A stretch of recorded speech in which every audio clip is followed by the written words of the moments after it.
Marcela Nochebuena, les decía, es reportera en Animal Político. ¿Cómo estás, Marcela? Buen día. ¿Cómo Hola, te va? Adela, buen día. Muchas gracias por la invitación, como siempre. Muchas gracias. Marcela, este proyecto al que ustedes han titulado Las prendas hablan. Las prendas hablan, justo. Es un proyecto periodístico que quiero decirte primero que nada que es 100% colaborativo entre los medios Animal Político, A Dónde Van los Desaparecidos, Zona Docs, y la organización Tejer Red. Y es algo que nació a partir justo de este hallazgo en el rancho Izaguirre, que como sabes, pues hoy es justo el aniversario de este hallazgo, hoy se cumple un año. Y como seguramente recordarás, la Fiscalía General de la República, primero la Fiscalía Estatal de Jalisco, dio a conocer un Excel con todas las prendas y los objetos hallados en el rancho Izaguirre. Este Excel era pues un poco difícil de transitar, de buscar, y justo fue la organización Tejer Red la que hizo una plataforma, digamos, que traducía este Excel en un buscador mucho más accesible para las familias, donde podías buscar por talla, por tipo, por algunas características que tenían las prendas. Es importante decir que sin esta iniciativa de Tejer Red no sería posible haber hecho el proyecto de Las prendas hablan.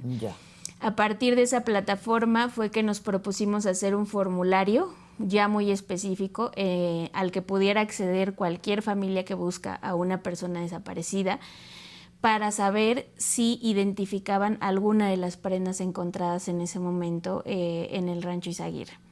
Este formulario lo hicimos llegar a la mayor cantidad de colectivos posibles, tanto en Jalisco, que pues era una zona, la principal zona de interés, donde está el rancho Izaguirre, pero también en otros estados aledaños, incluso en la Ciudad de México, un poco con la idea también de que entre los colectivos pudieran hacerse llegar entre ellos el formulario. Que se los pasaran, lo Exacto, que lo socializaran, pues. Sí. Y a partir de ahí, pues pudimos identificar varias respuestas que apuntan a ciertos patrones, que ahorita entro en ese punto, pero también pudimos ir identificando historias de personas que habían reconocido efectivamente alguna prenda en ese catálogo y que hasta hoy lamentablemente no tienen respuesta de las autoridades en el sentido de la identificación. No han recibido confirmación o negativa de que esa es efectivamente la prenda de su familiar. Obviamente tampoco han recibido una explicación de cómo llegó esa prenda ahí, etcétera. Es importante decir que el proyecto Las prendas hablan justo se propuso abonar a este acceso a la justicia y a la verdad, sobre todo de lo ocurrido en el rancho Izaguirre. Entonces, a partir de ahí detectamos sobre todo, y son las que estamos publicando, digamos ya un poco cerrando este universo de personas que habían accedido al formulario, que habían hecho esta consulta y también pues que estaban dispuestas a contarnos su historia. Accedimos a 4 historias que son las que estamos publicando en los 3 medios, también con algunos clips que un poco sintetizan estas historias. Y son sobre todo historias que hablan de algunos patrones, por ejemplo, de personas jóvenes, todas jóvenes, que salieron en busca de ofertas laborales. Algunas... ¿A través de algunas plataformas digitales? Sí, sobre todo a través de plataformas digitales, a través de conocidos, también una de las historias. Y que pues en algunos casos están en zonas cercanas al rancho, en otros casos pues incluso hay una historia que identificamos en Irapuato, Guanajuato, donde la tía de un joven está convencida de que una de las mochilas halladas en el rancho Izaguirre le perteneció a él porque pues ella fue quien se la prestó, ¿no? Es decir, la mochila era de ella se la prestó. Y la reconoce. Pero después ya no tuvo confirmación de la fiscalía de si efectivamente esa es la mochila, ¿no? Aunque tiene unas características muy similares. Y la otra, historias que están vinculadas con el reclutamiento forzado, ¿no? Que también las mamás saben por testigos, como sabes tú, en este país las mamás de personas desaparecidas son las que hacen la investigación, la búsqueda y todo. Y a través de la investigación que ellas mismas han hecho por testigos y digamos cosas que les han narrado, que han podido detectar, pues también son historias vinculadas a reclutamiento, en donde también hay que decir hay una omisión de las fiscalías en el sentido de que no todas las prendas aparecieron en el catálogo también. Hubo algunas prendas que se encontraron en el rancho y que no aparecen en los registros oficiales. Esto cómo sucedió. ¿Cómo lo documentaron eso? Justo. Cuando las mamás, si recuerdas, accedieron a visitar sí, claro. El rancho, un poquito después del hallazgo, perdón. Y también unas que habían accedido antes. Recordemos que ya había habido varios accesos sí, claro, pues en diciembre, antes de que se hicieran públicos los hallazgos. Y algunas, por ejemplo, en los videos que subieron los colectivos de Jalisco, pudieron reconocer, tanto en videos como en fotos. Ves que también había un registro bastante documentado de fotos.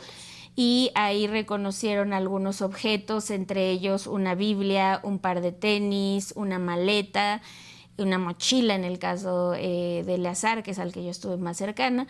Y después no pudieron encontrar ahora sí que la trazabilidad, que también es algo que exige la ley en general en materia de desaparición, y que también tuvimos acceso a hablar con algunos especialistas de, pues ahora sí que el deber ser, ¿no? Cómo debió haber sido el resguardo de las prendas. Luego también la necesidad de la cadena de custodia, exacto, digamos. De todo. La cadena de custodia que se debió haber seguido. Hoy sabemos que las prendas están en el resguardo de la Fiscalía General de la República en Ciudad de México. Ajá. Era algo que pues no se tenía muy claro, pero después cuando la Fiscalía General atrae el caso, también las prendas fueron trasladadas acá. Pero se necesita justo esta cadena de custodia y también se necesita una valoración de acuerdo al contexto y de acuerdo al lugar donde fue hallado, las hipótesis que se pueden presumir de ese lugar, que en el caso del rancho la autoridad por lo menos aceptó que era un centro de reclutamiento. Para algunas madres siguen insistiendo en que también lo era de exterminio, pero pues después de esto debía haber esa valoración de qué hacer, qué análisis hacer, ya sea de balística, de ADN, de cualquier otro tipo, para identificar estas prendas y vincularlas a esta presunción de las madres de haberlas reconocido. Nada de eso ha pasado. Ningún tipo de análisis que pueda decirle a una familia. Hasta hoy no existe un caso público en el que sepamos que hay una identificación 100% confirmada por la autoridad de los hallazgos en el rancho Izaguirre, ¿no? Por eso es muy importante que el proyecto que nos propusimos lleva este título del nombre de Las prendas hablan, porque creemos justo que ante el vacío de la autoridad son estas historias y estas prendas las que nos dan algunos indicios. Algún indicio, claro. Exacto. Que por supuesto debería ser analizado y confirmado, pero que hoy estas mamás pues nos cuentan estas historias que estamos sacando desde el 3 de marzo y hasta mañana. Oye, pero dime algo, Marcela, este Excel del que me hablabas, ¿trae todo el inventario de las prendas? Bueno, me decías que había algunas omisiones, que algunas no estaban inventariadas. Sí. ¿Estamos hablando de cuántas prendas? Hay 1,800 prendas y objetos que se encontraron en el rancho Izaguirre. A partir de ahí se hizo este inventario que primero tuvo en sus manos, digamos, la Fiscalía Estatal, que tampoco dio mucho acceso a algunas de las mamás. También otra cosa que les han exigido en las fiscalías, por ahí hay una de las historias, encontrarán ese dato, es que demuestren que sus hijos las portaron alguna vez. Es decir, que ellos necesitan ver una fotografía de cuando sus hijos o hijas tenían las prendas puestas, ¿no? Lo cual, bueno, es improbable en algunos casos, claro. Sí. Y todos estos indicios que se recolectaron son estos más de 1,800 son los que tienen en su poder la Fiscalía General de la República y que hasta hoy no sabemos pues qué están haciendo con ellos, cuál es el avance de las investigaciones. Es importante decirte también que las familias tuvieron una última reunión el 13 de febrero pasado, y la percepción de algunos de los colectivos que estuvieron ahí con la Fiscalía General de la República, la percepción de algunos colectivos que estuvieron ahí es que les dijeron exactamente lo mismo que el año pasado, ¿no? O sea, que en un año justo no hay más respuestas, no hay más explicación y sobre todo lo que te decía en un principio, no hay acceso a la verdad. Ahora, ustedes se dieron a la tarea de a partir de este Excel, hacer una plataforma con todo este inventario, fotografías. Sí, primero hay que aclarar que Tejerred, la organización Tejerred, que es parte de este proyecto, fue la que primero hizo esa plataforma por iniciativa propia. Un poco su objetivo era más bien darle un acceso más fácil a las familias, porque en el Excel buscar era pues una tarea titánica, ¿no?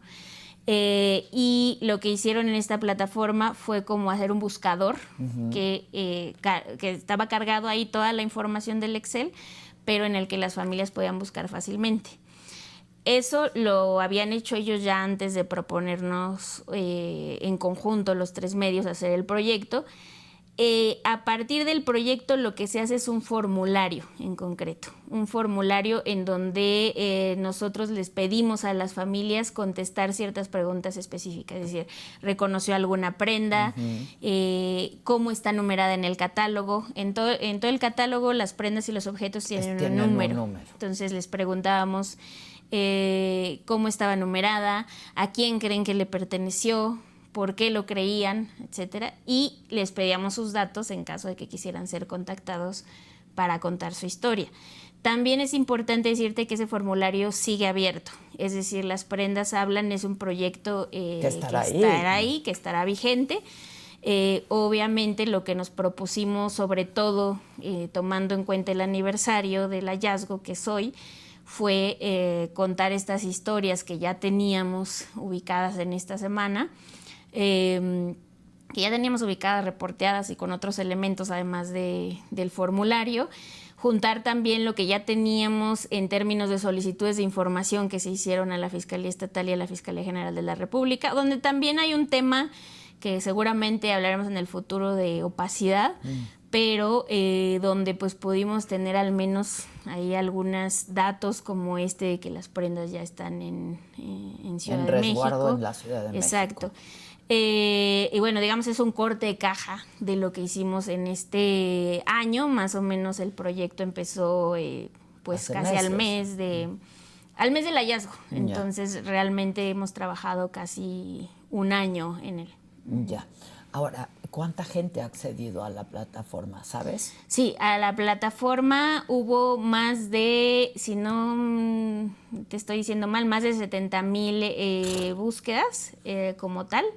Usuarios, ahorita se me escapa el número concreto, justo está en el texto de apertura del proyecto, pero consultas sí hubo muchísimas. Y todas estas consultas no siempre se reflejaron en información puntual o en que pudiéramos buscar a las familias, pero sí hay un acceso bastante grande a la plataforma. El problema es justo que no hay una vinculación entre pues todos esos reconocimientos y el trabajo de la Fiscalía. Claro. También porque pues las familias se han topado con dificultades diversas, ¿no? Tanto esta que te decía de la foto, como por ejemplo el tema de que las prendas resguardadas en la Ciudad de México, a veces la respuesta era usted tiene que acudir a la Fiscalía General de la República en Ciudad de México para que ahí le informen.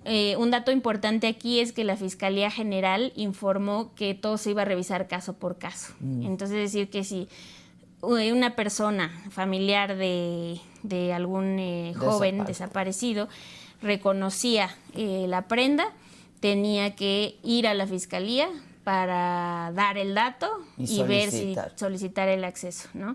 Entonces, la revisión caso por caso implica que la familia tenga que venir a México, trasladarse. No siempre, obviamente muchas familias que tienen esta sospecha al menos, pues están en los estados circundantes de Jalisco, ¿no? Recordemos también que las familias y varios especialistas ya han señalado que el Rancho Izaguirre solo es un punto de este circuito de desaparición que está en la zona, pero y que hay otros. Claro, hay otros. No todas las familias tienen posibilidad de venir a la Ciudad de México constantemente, además, porque no es como que en una vuelta te van a solucionar todo. Y no tienen los recursos, no tienen están trabajando o están en la búsqueda. Exacto. Entonces, pues también hay una dificultad. Podríamos decir, creo, una obstaculización de estos procesos para las familias. Ahora, ¿a cuántas familias han podido ustedes contactar a raíz de estas búsquedas que hicieron? Las historias que estamos contando ahorita son de 4 familias en particular. En ese trayecto contactamos a más, no son las únicas, pero en algunas historias pues finalmente quizá no se pudieron contar, quizá en este momento no tenemos toda la información disponible, no se han documentado lo suficiente. Pero estas 4 familias sí accedieron a contarnos la historia completa, a veces no tan completa porque ni también hay un conocen, temor de... Exacto, ellos tampoco exacto. Ni tienen todas las respuestas y también hay un asunto de seguridad, ¿no? Particularmente yo que hablé con la tía de un joven que se llama Eleazar y que identificó ella la mochila roja que le había, que te digo, era de ella y se la regaló cuando fue en búsqueda de una oferta laboral precisamente. Pues ella, por ejemplo, nos contó su historia en anonimato. Hubo algunos detalles que también quiso omitir porque la mamá de Eleazar desapareció también 6 años antes que él, ¿no? Entonces ella ya estaba en la búsqueda de su hermana y después se enfrenta a la desaparición de su sobrino a raíz de esta oferta laboral. Posterior al hallazgo, ella ingresa al catálogo y reconoce esta mochila roja con vivos negros y ella pues está convencida de que esta es la mochila que le perteneció a su sobrino. A través de los colectivos que sí, después del hallazgo y después de que la Fiscalía hiciera públicos el catálogo de prendas y de objetos, entre los grupos estuvo compartiendo vía WhatsApp el catálogo y demás, ¿no? Y ella lo reconoce, también vía un colectivo da aviso a la Fiscalía Estatal en su momento. Y después ya no tiene más respuestas, ¿no? Después nadie la vuelve a contactar, nadie le da seguimiento a este tema. Ella, por ejemplo, sí lo identificó directamente del catálogo, ¿no? Que es un poco distinto que estos casos donde hubo una identificación en los videos, en las fotografías y después, por ejemplo, ya no aparece en el catálogo, que totalmente es una omisión también, ¿no? Pero pues digamos que son las 2 vías en las que se han dado estos posibles reconocimientos hasta ahora, porque identificaciones pues necesitaríamos que la autoridad confirmara. Sí, claro. Ahora, dime algo, ustedes haciendo este trabajo supongo que han aprendido bastante de cómo operaba y cuál era el modelo de reclutamiento, pues en este caso el Rancho Izaguirre, pero ustedes también hablan de que hay un circuito, ustedes y muchos otros colegas han hablado de un circuito. ¿Cómo operaba el reclutamiento, Marcela? Bueno, pues digo, hasta donde sabemos, esta información un poco a partir de las familias y de las historias que hemos recabado, mucho tenía que ver con estas ofertas laborales que llegaban por plataformas, que en el caso, por ejemplo, de Merari, que es la historia que se cuenta hoy, eran ofertas laborales, pues, digamos, increíbles, ¿no? Que su hermana hoy cuenta y dice, pues yo le decía, no te pueden pagar tanto dinero y además hospedaje, ¿no? Como cosas que sonaban poco creíbles. y que de pronto pues ellas se iban ya sea en un transporte de aplicación o quedaban en algún lugar. El caso de Eleazar es el mismo, un conocido le comparte la oferta laboral. Ahí sus familiares no tienen certeza hacia qué rumbo se fue, creen que hacia el suroeste del estado, digo de Irapuato, perdón, pero pues eran personas que siempre partían hacia una oferta laboral que era en otro lado, ¿no? Nunca en el lugar donde radicaban. Ajá. Y que de pronto no se sabía más de ellas, pero que en algunos casos hay testigos que las vieron cerca del lugar. En el caso de Merari, por ejemplo, existen testigos de que estuvo en el rancho Izaguirre, y además pues su mamá está hoy convencida de que ahí fue asesinada, ¿no? Entonces básicamente pues esa es la información que tenemos a partir de esas historias. Ahora, el proyecto y el título del proyecto es tan elocuente, ¿no? Las prendas hablan, porque a veces un pequeño detalle en una prenda puede ser la clave para identificar a alguien, ¿no? Sí, totalmente. Eso que mencionas es muy importante porque eso sí lo hemos visto totalmente reflejado en las historias, y por eso decíamos justo las prendas hablan. Porque sobre todo las madres nos describieron detalles, o la tía, ¿no? En este caso que te contaba, específicos de esas prendas, ¿no? Por ejemplo, en el caso de Fanny, que es otra de las historias que se publica, hay una cangurera que era su favorita y que la mamá dice siempre iba a todos lados con ella. De hecho, un poco el texto empieza compartiendo este detalle. La última vez que su mamá vio a Fanny, traía esta cangurera. Y ella sabía cuál era la cangurera. Por supuesto, existen varias cangureras con el mismo modelo, pero ella lo sabía porque a ella le gustaba identificar sus objetos, sus cosas. Y entonces le hizo un hoyito con un tenedor caliente, ¿no? Y entonces la mamá conocía perfectamente esa parte de identificación, ¿no? En el caso de la mochila roja, igual la tía de Eleazar no solo sabe que ella se la prestó porque la mochila era suya, sino que la mochila tenía algunas letras marcadas en negro en la parte frontal. Y cuando ella ve la mochila que está en el catálogo, ve que trae esas letras, ¿no? Entonces, hay muchos detalles que solo las mamás conocen, así que como dice la mamá de Fanny, nosotras que somos las mamás sabemos de los objetos y las prendas que usaban nuestros hijos, y que fueron las que compartieron en esa historia y que son, por supuesto, las que las hacen presuponer, ¿no? En el caso de Merari hay unos tenis, pero también hay una Biblia que también le habían regalado y que su mamá reconoce muy bien. Estaba marcada de alguna manera. Exactamente. Entonces, pues por eso justo el título del proyecto es Las prendas hablan, y lamentablemente hasta hoy, que es un año de los hallazgos en el rancho Izaguirre, pues las prendas nos han hablado un poco más que la propia autoridad. Que la autoridad. A un año no hay avance en las investigaciones.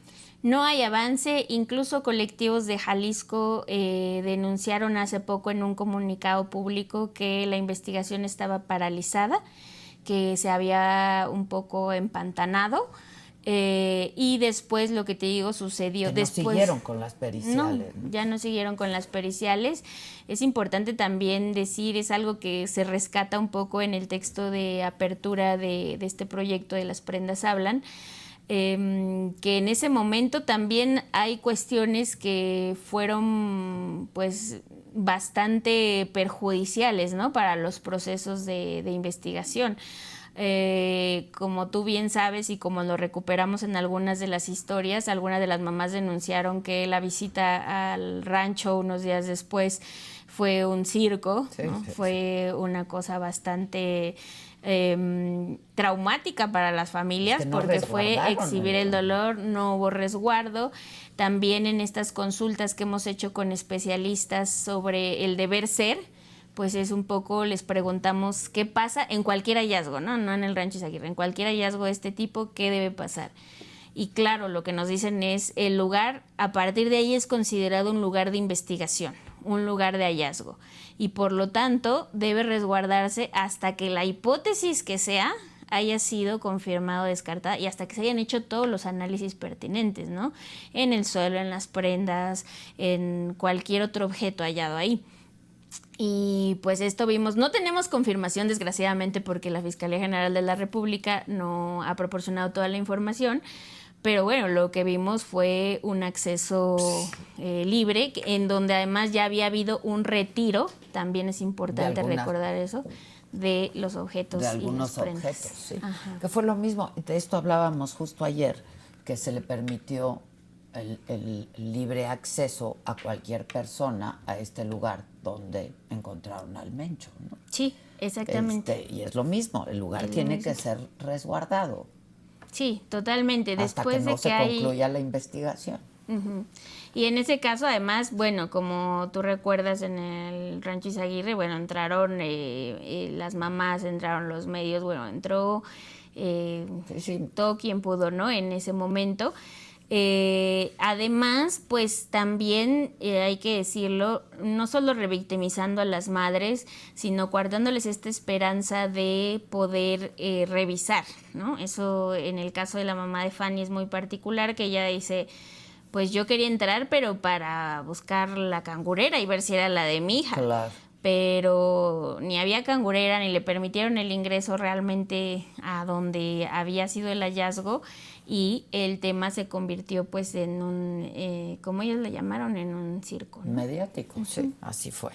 Marcela, ¿dónde puede ver la gente? Si alguien nos ve, si alguien o puede pasar la información a alguien que esté buscando alguno de estos colectivos, algo, ¿dónde pueden ver para empezar todo este catálogo que hicieron ustedes y dónde pueden también ver y conocer estas historias? El catálogo y la parte inicial, digamos, del proyecto de Las Prendas Hablan, pueden consultarla en la página de la organización Tejer Red, que es tejer.red. Por otro lado, las historias están en los 3 medios, que los repito, son Zona Docs, que Zona Docs, incluso es importante decir, hizo un repositorio de todas las historias, es decir, pudo conjuntarlas en un solo lugar. Entonces ahí, si lo buscan con el título Las Prendas Hablan, pueden encontrarlas incluso juntas, ¿no?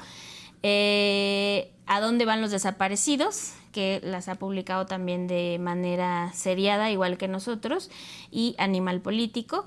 En las redes de los 3 medios, que nos encuentran fácilmente con esos 3 nombres, en Instagram, en X y en Facebook, están también algunas imágenes, algunos gráficos que hicimos también con una valiosa ayuda de los equipos de diseño y de video, donde también se sintetiza la ruta de las prendas, se sintetiza esto que me decías, la cantidad de consultas, lo más consultado, los estados que más consultaron, y también una serie de clips que hicimos por cada historia. Es decir, cada historia hay un pequeño video de 1 minuto y medio donde les narramos. Te agradezco mucho y felicidades. No, al contrario, Adela, muchísimas gracias por el espacio. Como siempre. Muchísimas gracias.